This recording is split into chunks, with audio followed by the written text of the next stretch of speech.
एक गांव में जहां करीब 1000 लोग रहते थे, एक बहुत बड़े सदगुरु का निकलना हुआ था। उस गांव के आकर एक व्यक्ति ने उनसे कहा, आप इतने लोगों को मोक्ष के बारे में समझाते हैं, आप इतने लोगों को सत्य के बारे में समझाते हैं, तो कितने लोगों को मोक्ष हुआ है, कितने लोगों को सत्य मिला। उस फकीर ने कहा, एक काम करो, कल सुबह तुम आना, फिर हम उत्तर देंगे। वो व्यक्ति कल सुबह आया तो उस फकीर ने कहा, एक काम करो, तुम गांव में जाओ और एक लिस्ट बनाकर मेरे पास लेके आओ कि कौन आदमी क्या चाहता है।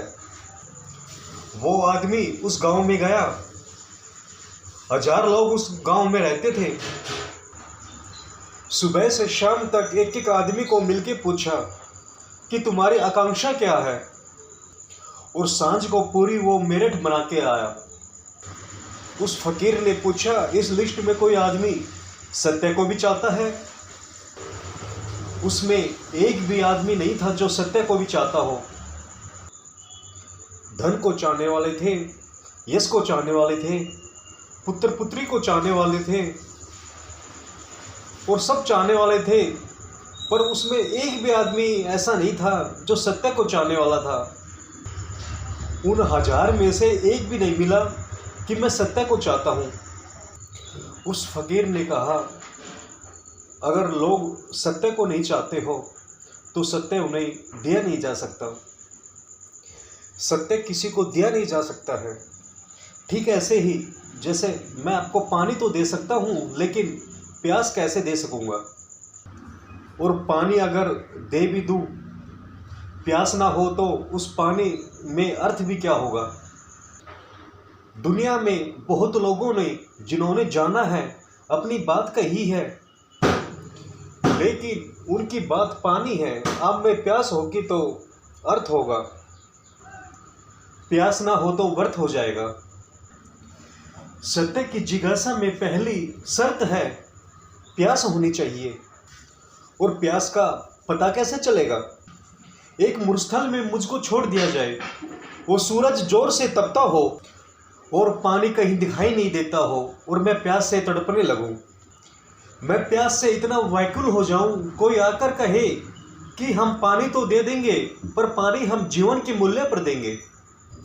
हम पानी दे देंगे मगर बाद में जीवन ले लेंगे।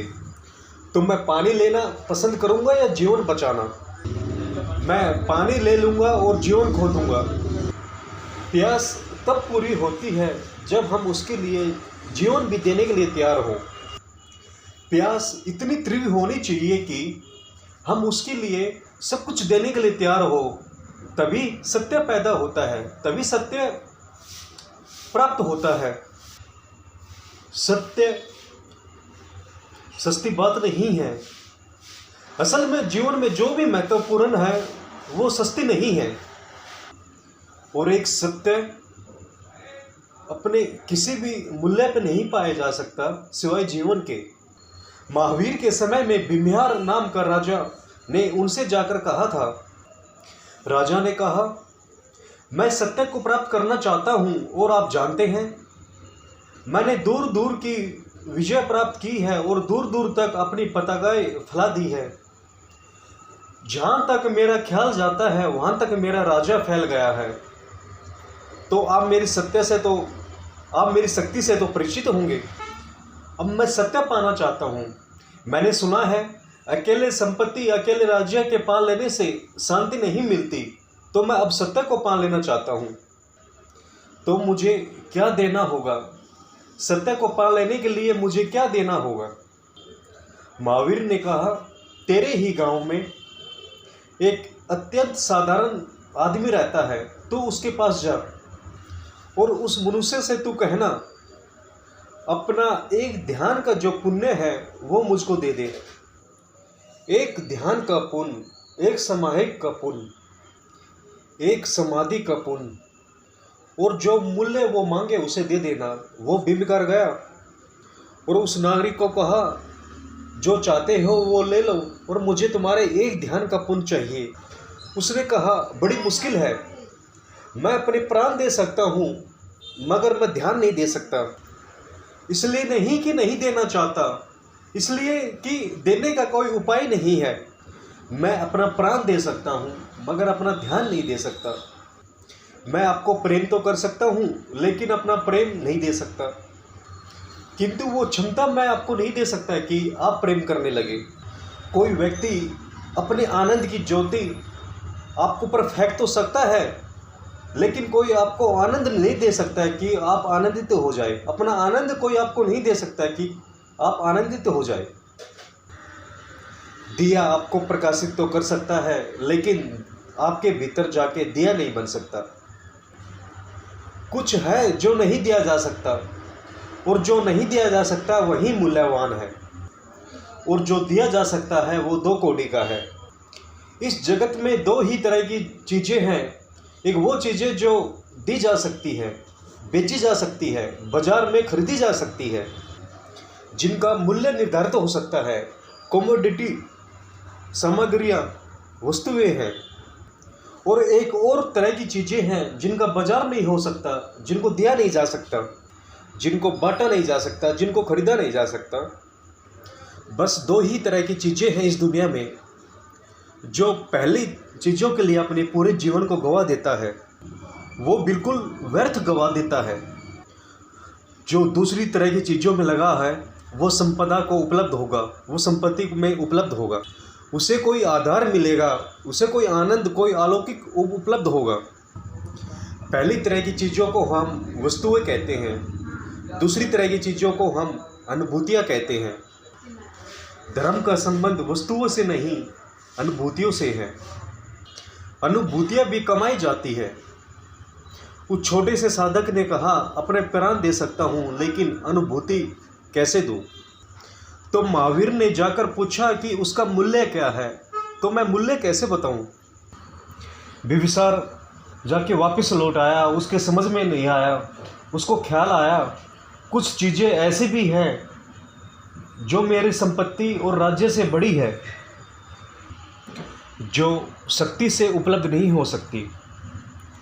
शक्ति उसके पास बहुत थी, बहुत उसके पास शक्ति थी। उसने बड़े राज्य जीते थे और उसको मालूम हुआ कि राज्य से भी बड़ी कोई चीज़ होती है, उससे भी बड़ी कोई शक्ति होती है जिसको राज्य के जीतने पर भी जीती नहीं जा सकती।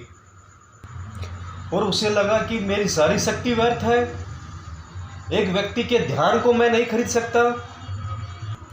संसार की वस्तुएं शक्ति से पाई जाती है, और जिनको मैंने अनुभूतियाँ कही वो शक्ति से नहीं, वो शांति से पाई जाती है। वस्तुएं शक्ति से उपलब्ध होती है, अनुभूतियाँ शांति से उपलब्ध होती है। जिसकी शक्ति पर आस्था है वो केवल वस्तुओं को ही इकट्ठा कर पाएगा, और जिसकी शांति पर आस्था है और जिसकी अनुभूतियों पर शांति पर आस्था है वो अनुभूतियों को भी उपलब्ध हो जाता है। ये स्मरण रखें। इसका अर्थ हुआ कि शांति शक्ति से भी बड़ी शक्ति है, शांति शक्ति से भी बड़ी शक्तिशाली है। तो इसका मतलब यह हुआ कि वे लोग बहुत शक्तिशाली हैं जिनको आप उनकी शक्ति सिखाने के लिए प्रबल लालच नहीं दे सकते। सबसे बड़े शक्तिशाली वे हैं जिन्हें आप शक्ति का प्रदर्शन करने के लिए उत्तेजित नहीं कर सकते। सबसे बड़े शक्तिशाली वे हैं जो इस सीमा तक शांत हो गए हैं, जिन्हें काम करने के उपाय किसी के हाथ में नहीं रहा जा सकता।